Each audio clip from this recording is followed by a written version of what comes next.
तीन राज्यों में हार के बाद कांग्रेस ने विपक्षी दल की बैठक 6 दिसंबर को बुलाई है, लेकिन अब इस बैठक बुलाए जाने पर सवाल उठने लगा है और ये सवाल विपक्षी दल के नेता ही उठाने लगे हैं।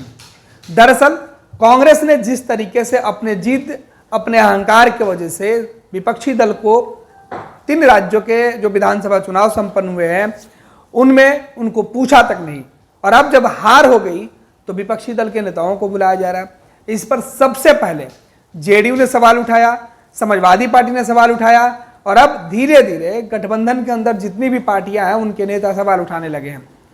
अब तो यह भी पूछा जा रहा है कि 6 दिसंबर को जो मीटिंग बुलाई गई है तमाम विपक्षी दल के नेताओं की, क्या मीटिंग बुलाने से जीत की रणनीति बन जाएगी?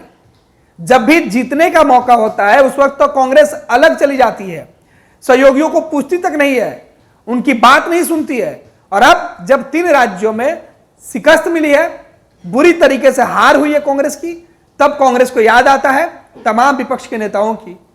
जेडीयू ने सीधे तौर पे यह बता दिया है कि अब नीतीश कुमार इस बैठक में तब तक शामिल नहीं होंगे जब तक कांग्रेस अपना स्टैंड पूरी तरीके से क्लियर नहीं करेगी। 6 दिसंबर के होने वाली बैठक में मुख्यमंत्री नीतीश कुमार के जाने की संभावनाएं पर अब उम्मीदें पूरी तरीके से कम लग रही हैं। कहा जा रहा है कि मुख्यमंत्री पहले से बीमार हैं। दूसरा, मुख्यमंत्री नीतीश कुमार कांग्रेस के रवैये की वजह से काफी दिनों से नाराज चल रहे हैं।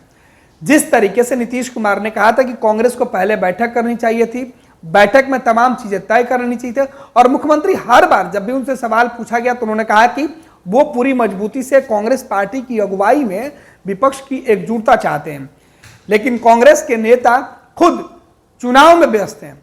मुख्यमंत्री नीतीश कुमार का जब यह बयान सामने आया था कि कांग्रेस खुद तवज्जो नहीं दे रही है विपक्षी गठबंधन को, तो कांग्रेस के नेताओं ने कहा था कि नीतीश कुमार पहले अपने राज्य के बारे में सोचे, हम बड़ी पार्टी हैं, हमको अन्य राज्यों के बारे में भी देखना होता है।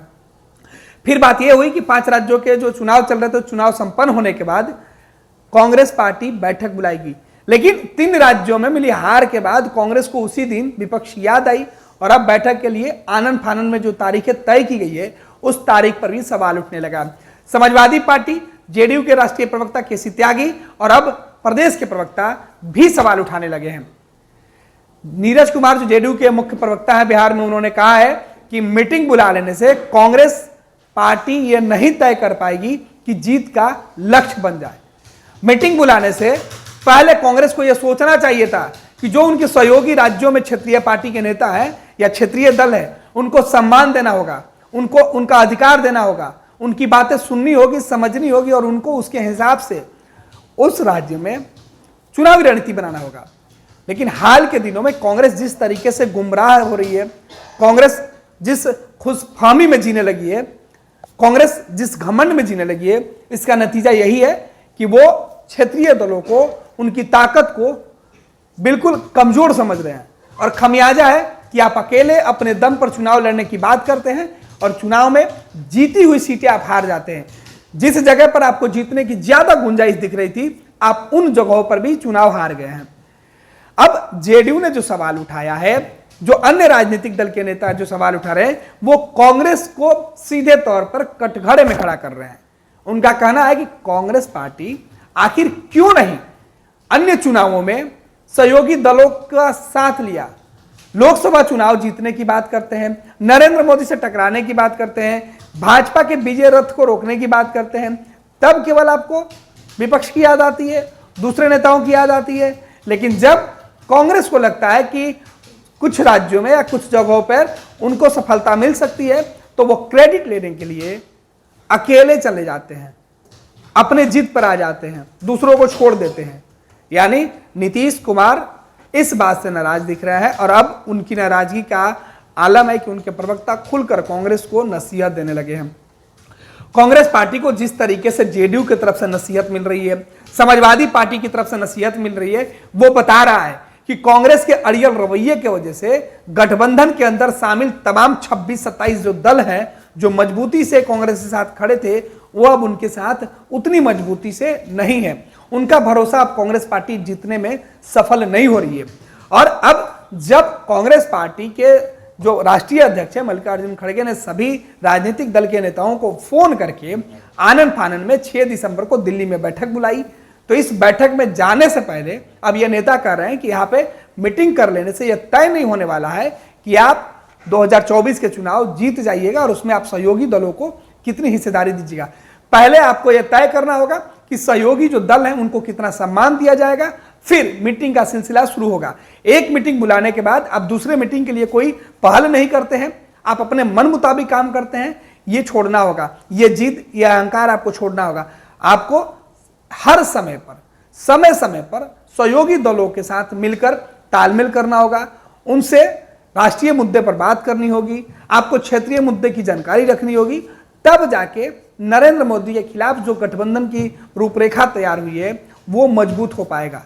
और अब मीटिंग के पहले जिस तरीके से जेडीयू ने नाराजगी जताई है उससे साफ दिखता है कि इस मीटिंग में 6 दिसंबर की होने वाली मीटिंग में मुख्यमंत्री नीतीश कुमार नहीं जाएंगे। इसके पहले भी जब बैठक हो रही थी उस समय भी नीतीश कुमार काफी मान मनोबल के बाद पहुंचे थे, लेकिन अब जो तस्वीर है वो साफ है कि जेडीयू के कौन से नेता इस बैठक में शामिल होते हैं और कांग्रेस अब अपने सहयोगियों को लेकर किस तरीके की विचार रखती है। कांग्रेस अगर अपने हार से थोड़ी भी सबक लेती हुई दिखेगी तो अपने सहयोगियों को तवज्जो देगी, और कांग्रेस एक बार फिर से अपने ही जीत पर अड़ी रही तो फिर गठबंधन 2024 के चुनाव के पहले स्वरूप लेने से पहले ही, बनने से पहले ही पूरी तरीके से बिखर जाएगा, क्योंकि गठबंधन के अंदर अंतरकलह की शुरुआत हो चुकी है। 3 राज्यों में हार कांग्रेस की, लेकिन उस हार के पीछे 2024 के हार की कहानी भी कही जाने लगी है। लिहाजा 2024 जीतने वाले लोग नहीं चाहेंगे कि हारती हुई जिद्दी अड़ियल कांग्रेस की रथ पर सवार होकर 2024 में नरेंद्र मोदी से मुकाबला करें। ऐसे में मोदी से मुकाबला करने से पहले क्यों नहीं मोदी से समझौता कर लिया जाए। इस तरीके के सवाल भी अब तमाम जो राजनीतिक दल के नेता हैं वो अपने अपने नफा नुकसान के हिसाब से सोच रहे हैं।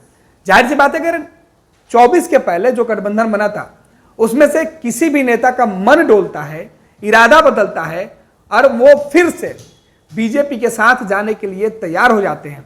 कई राजनीतिक दल के जो लोग हैं उन्होंने बीजेपी को छोड़ के, एनडीए गठबंधन को छोड़ के इंडिया गठबंधन के साथ आने का फैसला लिया था, लेकिन हाल के दिनों में इंडिया गठबंधन के जो मुख्य पार्टी है कांग्रेस, उसके रवैये से लोग नाराज हैं। और अब इस हार से सबक लेते हुए अगर कोई भी बैकफुट पर वापस जाता है, कोई भी सहयोगी दल वापस कांग्रेस को छोड़ के एनडीए की तरफ बढ़ता है, तो इसका खमियाजा केवल और केवल कांग्रेस को भुगतना होगा। इसका खमियाजा केवल और केवल कांग्रेस पार्टी के जो बड़े चेहरे हैं, जो बड़े नेता हैं, जो शीर्ष नेतृत्व है, जिनके इशारे पर कांग्रेस पार्टी देश भर में चल रही है, उनके ऊपर यह ठिकरा फूटेगा। और कांग्रेस का जो सपना है नरेंद्र मोदी को सत्ता से बेदखल करने का, वो सपना बनकर ही रह जाएगा। मोदी का विजय रथ नहीं रुकेगा।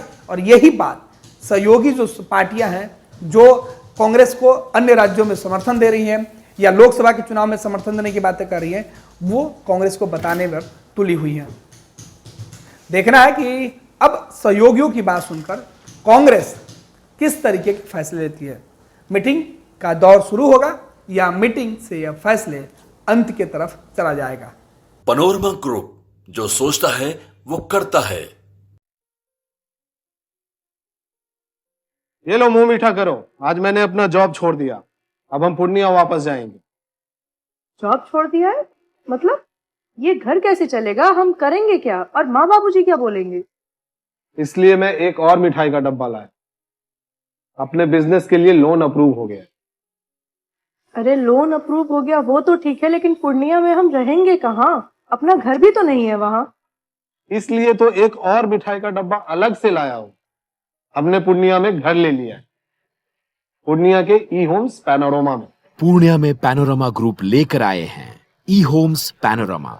बड़ा घर, आलीशान जिंदगी और अत्याधुनिक सुविधाओं के संग। अरे अब क्यों मुंह मीठा करवा रही हो? क्योंकि हम घर वापसी जो कर रहे हैं।